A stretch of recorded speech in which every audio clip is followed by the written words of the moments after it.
The train pulled into Sycamore Ridge with a soft screech, the same way it had when Arya Lynn was 18 and desperate to escape. Now, 10 years later, the platform was smaller, the welcome sign a little more rusted, and the air smelled like cut grass and old memories. Arya stepped off in her heeled boots and tailored blazer, out of place but defiant.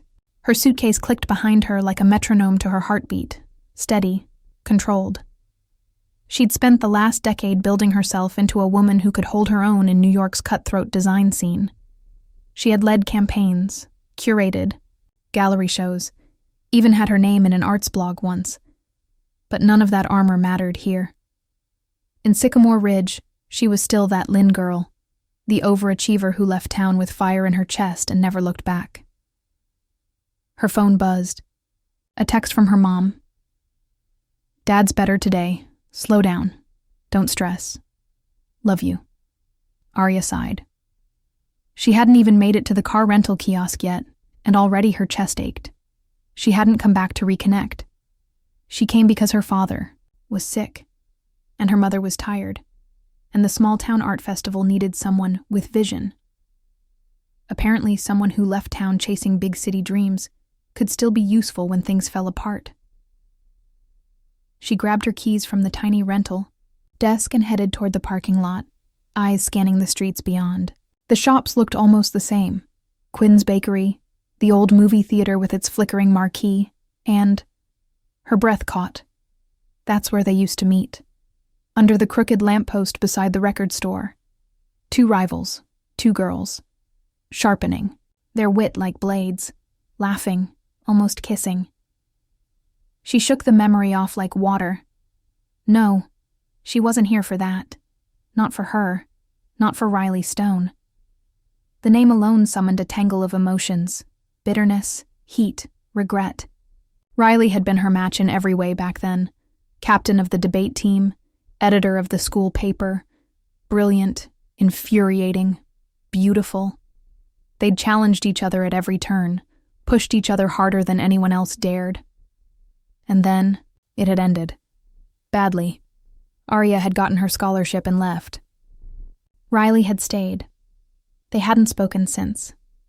Still, the memory lingered like smoke. Riley's storm-gray eyes, the words they didn't say, the almost that never happened. Arya gripped the steering wheel tightly as she slid into the rental car. She wasn't going to think about her. Not today. But a quiet voice in her mind whispered, "You're lying." Arya didn't expect the town square to look this lively. Festival prep was already in full swing. Banners fluttered from lampposts, volunteers buzzed around hauling easels and folding chairs, and a brass quartet rehearsed awkwardly in the gazebo. It was quaint, disorganized, and very small town. She was already itching to fix the aesthetics. She stepped into the central plaza, scanning the chaos with a designer's eye, and immediately spotted something wrong with the signage setup. By the fountain, the color palette clashed horribly. She was just about to walk over and offer some unsolicited, expertly crafted advice when a voice cut through the air like a knife dipped in sarcasm. Well, look who finally remembered we exist." Arya froze. That voice was impossible to forget. Cool and confident, with just the right amount of bite. It had once made her pulse quicken, and her blood boil in equal measure. She turned slowly. Riley Stone stood across the plaza, hands on her hips, clipboard tucked under one arm, and an annoyingly smug expression on her face. Her dark hair was tied into a loose ponytail that made her look infuriatingly effortless. She wore cargo pants, a black t-shirt that hugged her in all the right places, and an attitude that hadn't changed one bit. Arya blinked. "You're kidding," she muttered before she could stop herself. Riley smirked. "I'm not, but I am, the festival's logistics manager." Surprise. Arya crossed her arms, masking the jolt of nerves running through her. "Is that why the signage looks like a unicorn exploded on it?" Riley arched an eyebrow. "Still pretentious, I see. And still incapable of taking criticism, I see." There it was, The familiar heat, the rhythm of their verbal fencing. It felt like stepping onto a battlefield she hadn't walked in years, and she hated how much her heart raced because of it. A few volunteers nearby exchanged glances and shuffled away, sensing the tension like static in the air. "Don't worry," Riley added, strolling closer, her voice dropping just enough to feel like a challenge. "I'm sure the city girl can teach us all how to color inside the lines again. Only if you promise not to trip over your clipboard while trying to impress me." Their eyes locked. The world around them narrowed. Arya noticed the way Riley's mouth twitched. Half smile, half dare. Riley, in turn, looked at her like she was dissecting her piece by piece. It wasn't just old rivalry buzzing between them. It was the thing they never named. The heat under every argument. The look they held too long in high school. The kiss they never shared. For a moment, neither of them said a word. Just long eye contact, breathing that felt too shallow, and that quiet, maddening awareness of how close they once came to something else. "Anyway," Riley finally said, breaking the silence as she stepped back, "your name's on the schedule. We've been waiting for you to start your part." "My part?" "You're co-leading the closing night gala." She flipped her clipboard around, pointing to the assignment list. "With me." Arya blinked. "You've got to be joking." "Trust me. If it were up to me," Riley trailed off, eyes flicking up and down Arya's frame before she added, "Actually, no, this'll be fun." Arya's pulse jumped. She hated how Riley could still rattle her, still find the cracks in her armor with just a few choice words, and that goddamn smirk. "Great," Arya said tightly, adjusting her sunglasses like a shield. "Can't wait." Riley gave a lazy salute. "Welcome home, Lynn." Then she turned and walked away, issuing instructions to volunteers like nothing had happened, but something had happened. Arya could feel it in the way her fingers tingled, in the flush creeping up her neck, in the way her stomach turned traitor and flipped. She'd convinced herself she was over Riley Stone, that the past was buried, and her feelings had faded. But watching Riley walk away, confident, sharp, magnetic as ever, Arya knew the truth. Her heart still remembered. And that was a problem. The old town hall wasn't exactly Arya's idea of a creative workspace. The conference room was cluttered with outdated posters, dusty trophies, and folding chairs that creaked like haunted wood. Yet here she was, seated at a long plastic table, across from her. Riley Stone, sleeves rolled up, was sketching an event map with frustrating efficiency. Her pen strokes were quick, decisive, just like her. "And we absolutely cannot put the main stage facing the fountain," Arya said, tapping her perfectly manicured nails against the table. "The lighting will be a disaster during sunset. The photos will be unusable." Riley didn't even glance up. "Maybe we care more about the performers than your Instagram." Arya narrowed her eyes. "It's called visual integrity, Stone. Try it sometime." Riley leaned back in her chair, arms crossed. "You city types always think aesthetics matter more than logistics. But this is a real town with real people, not your next magazine spread." Arya leaned forward, refusing to be outdone. "Exactly, which is why it should be beautiful. You think these people don't deserve something elevated?" There was a beat of silence. "Still dramatic, I see," Riley muttered. Arya bristled. "Still insufferable." They glared at each other over the table, tension thick enough to slice. Volunteers on the sidelines cleared their throats awkwardly before slipping out, one by one. "Do you ever stop trying to win?" Riley asked finally, voice quieter, but still edged like glass. Arya stood, circling the table, heart pounding. "Do you? You always hated that I left, but you never once asked why."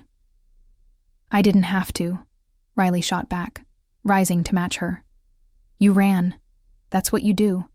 Won scholarship and you couldn't wait to get away from this town, away from me." Arya flinched like she'd been slapped. That's not fair. Riley's voice cracked a little. You said we had time. Then you ghosted me. The air hung, heavy between them. I didn't ghost you, Arya said, softer now. I was scared. I didn't know how to say goodbye. You made it easy by acting like you didn't care. Riley blinked. Her jaw clenched. I did care. Then, like the universe sensed it was too much, one of the display banners hanging above them gave way with a sudden snap, half falling off the wall. Without a word, both of them lunged to catch it. Arya held the fabric while Riley reached up and refastened the hook. Their arms brushed. Arya could feel the heat of Riley's skin through her sleeve. Neither spoke. The moment stretched, still, suspended, like a memory they both remembered but hadn't spoken aloud. I remember this song, Arya murmured, as soft jazz crackled through the community center speakers. From the spring formal. You wore that deep green dress, Riley replied, voice low. I couldn't stop looking at you. Arya's breath hitched. For a second there was no art festival, no sarcasm, no fights, just two girls standing too close, sharing too much silence. Riley looked at her then, eyes searching. But before either of them could say what they were thinking, the door creaked open and a volunteer peeked in. Hey, signage committee needs input? Riley stepped back first. Arya let go of the banner like it had burned her. Back to work, Riley muttered, grabbing her clipboard. But neither of them looked quite the same. The bonfire crackled behind them, casting golden light across the crowd of festival volunteers sprawled out on picnic blankets and mismatched lawn chairs. Music drifted through the night air, folksy, soft, and someone had brought homemade cider. That was probably too strong. Arya stood a little apart from the rest, nursing her cup and watching the flames twist upward. She didn't notice Riley approach until she heard the unmistakable sound of boots crunching against gravel. Didn't peg you for the wallflower type, Riley said, sidling up beside her. Arya didn't look at her. Didn't peg you for the social butterfly either. Riley smirked. Touché. They stood in silence for a moment, faces lit by firelight, shoulders close but not touching. You ever think about high school? Arya asked suddenly, surprising even herself. Riley took a long sip of cider. Only when I'm trying to remember why I have trust issues. Arya laughed, soft, involuntary. We were awful to each other. We were perfect, Riley corrected, then caught herself. At competing, I mean. Arya nodded slowly, her voice distant. I remember the night before the state debate finals. We stayed up studying in your garage until 3 a.m. You had that ugly red beanbag. It wasn't ugly. It squeaked every time we moved. I kept it for years, Riley murmured, quieter now. Their eyes met, and suddenly the past wasn't past anymore. Flashback, 7 years ago.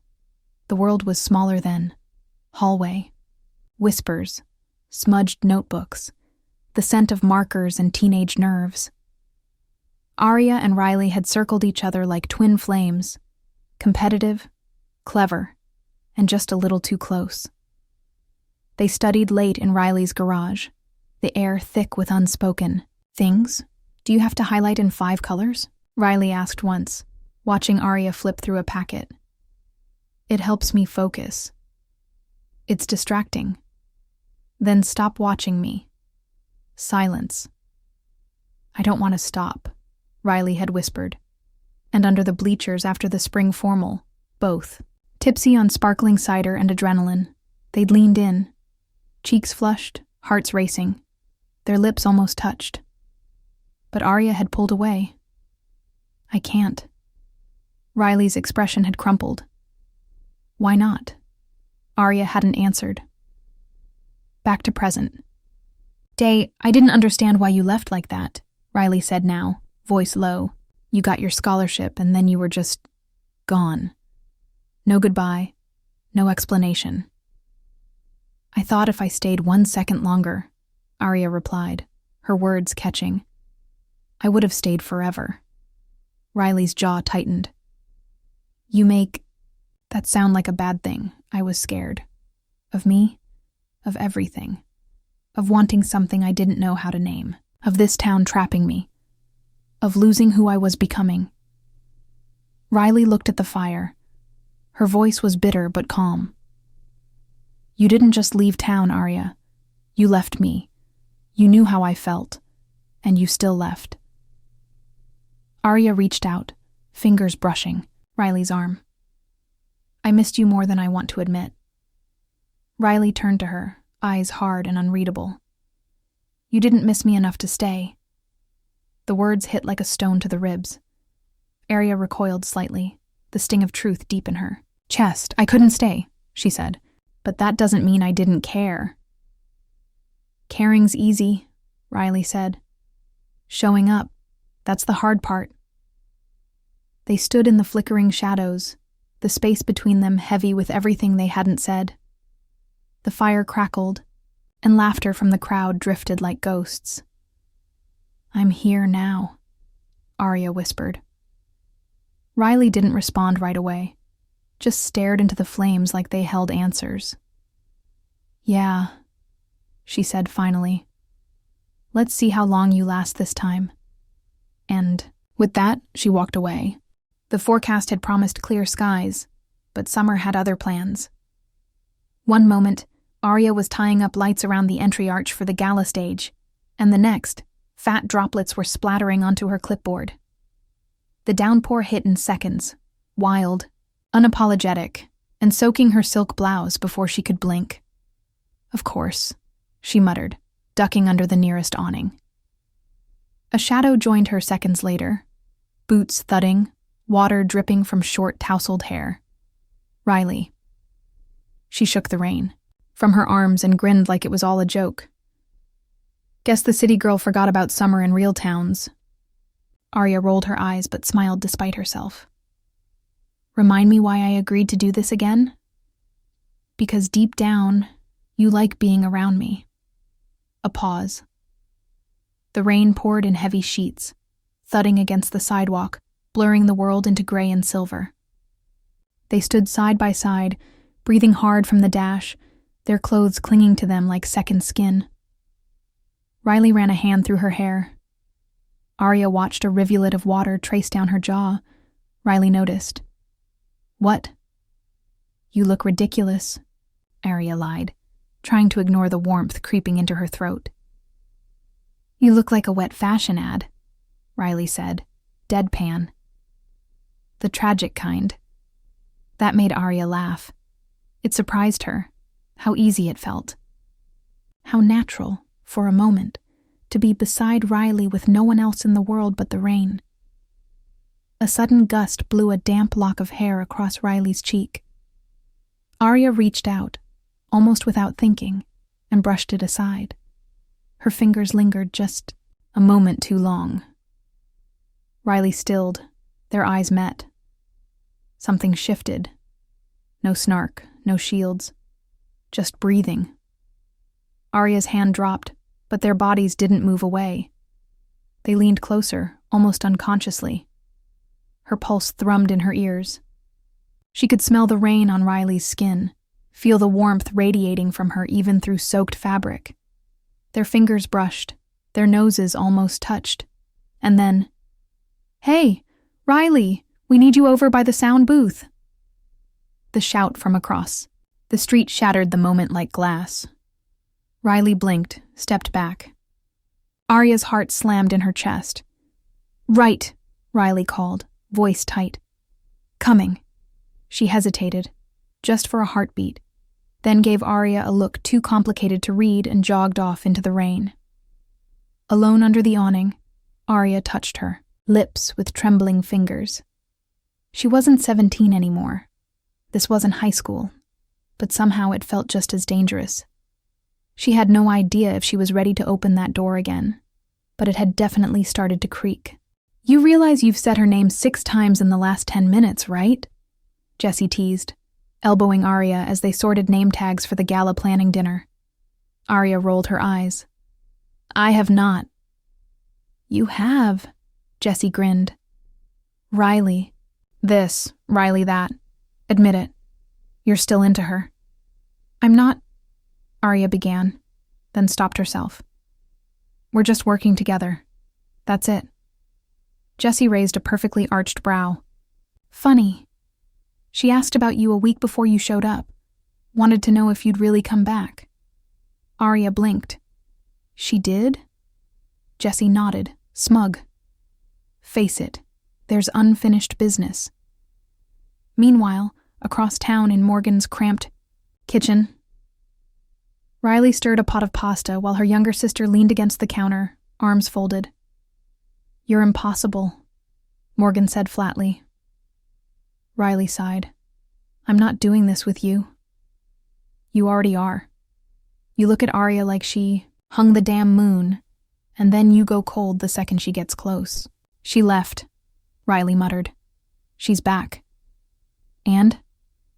Morgan crossed the room and poked her sister in the shoulder. You're not mad she left. You're mad you still love her and don't know what to do about it. Riley didn't respond. She didn't have to. The gala planning dinner was held in a cozy back room of the local bistro, candles flickering, jazz humming from the speakers. Arya scanned the table and froze. Only one seat open, next to Riley. Jessie waved at her innocently. From the far end, already seated, Morgan gave a little wink from across the room. Unbelievable, Arya muttered, sliding into the chair beside Riley. Riley didn't look up at first. They're subtle, aren't they? Arya laughed, low and dry. About as subtle as a wrecking ball. They both tried to act indifferent, focusing on menus, wine, the overhead lights. But the tension eased as glasses emptied, and the food arrived. By the time dessert hit the table, they were laughing over a ridiculous story about a singer who'd bailed mid-performance years ago, leaving Riley to MC in a borrowed tutu. For a moment, it felt easy, natural, like maybe, just maybe, they'd forgotten to hate each other, and remembered how it felt to fall. The gallery was quiet except for the soft hum of the overhead lights and the faint creak of old floorboards beneath Arya's boots. She stood in front of a large canvas, one of her favorites, its brushstrokes chaotic, vibrant, alive. A storm trapped in paint. She didn't hear Riley enter, but she felt her. Riley's reflection appeared in the gallery window beside her, rain still clinging to the edge of her jacket. I figured I'd find you here, she said, voice gentler than usual. Arya didn't turn around, needed to breathe. Riley stepped closer, careful not to crowd her. You always came here when you needed to disappear, even back then. Arya smiled faintly. And you always followed. A beat of silence. Then Riley spoke. Quiet, raw. I never hated you, she said. Not then, not now. I couldn't let myself love you. That pulled Arya's breath from her lungs. Riley's eyes searched her face. You left before I could figure out how to stop. The words hung between them, fragile and dangerous. I don't know what to say, Arya whispered. You don't have to say anything, Riley replied. I just needed you to know. But Arya's heart was a whirlwind, full of longing, fear, doubt. The walls she'd built to protect herself trembled, but didn't fall. Not yet. So she didn't move, didn't reach out, didn't speak. And Riley, after a moment too long, nodded, once, and walked away. The next morning, the air at the event site was sharp with tension. Volunteers buzzed around, hanging banners and checking schedules. Riley was there, efficient, clipped, professional, but distant. Arya watched her from across the square, coffee going cold in her hand. She couldn't bring herself to approach, When their eyes met, Riley gave a curt nod and turned back to her checklist. Aria's chest ached. Later, in a quiet moment by the fountain, Jessie found her sitting alone. "You okay?" she asked. Aria shook her head. "I think I'm doing it again." "Doing what?" "Ruining everything before it even begins." Her voice cracked. "Why is it so hard to just love her?" Jessie sat beside her and didn't offer a solution. Just presence, because some questions didn't have answers. Not yet. The gala shimmered under a canopy of golden lights. The town square transformed into something magical. Strings of lanterns swayed in the warm breeze, laughter and music dancing through the night. Aria stood at the edge of the crowd, heart tight in her chest. Everything was perfect, except she hadn't really spoken to Riley since the gallery. They'd brushed shoulders, exchanged polite smiles, but that was it.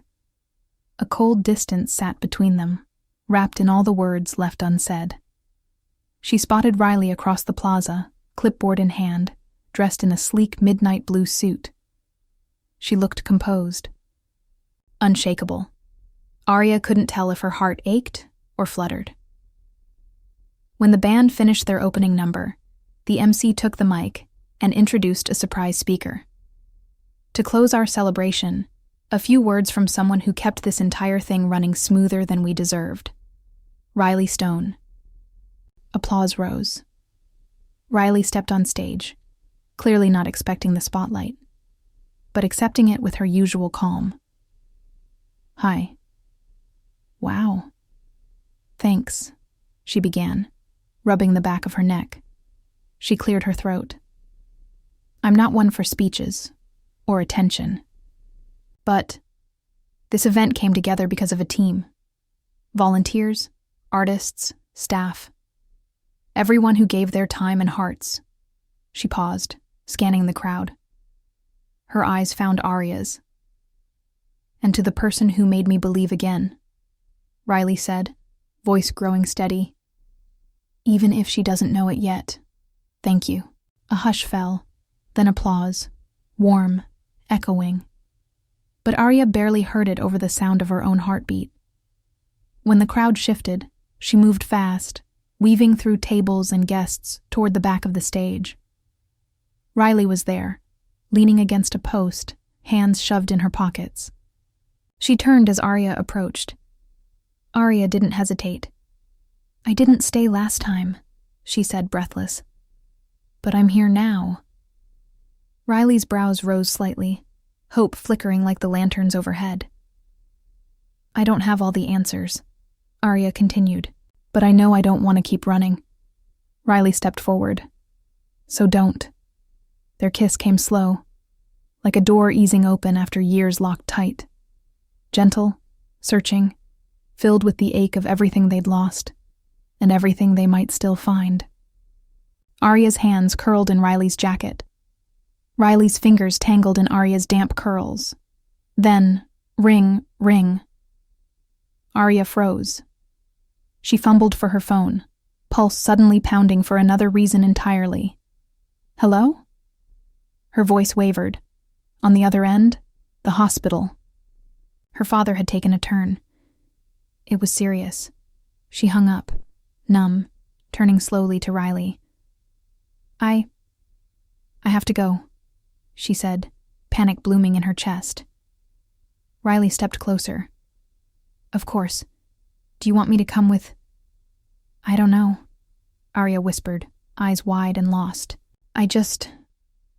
I'm sorry." And then she turned. Ran. Through the glittering lights and the echo of fireworks cracking overhead, Aria vanished into the night, dress fluttering like wings behind her. Riley stood in the shadows, watching and waiting.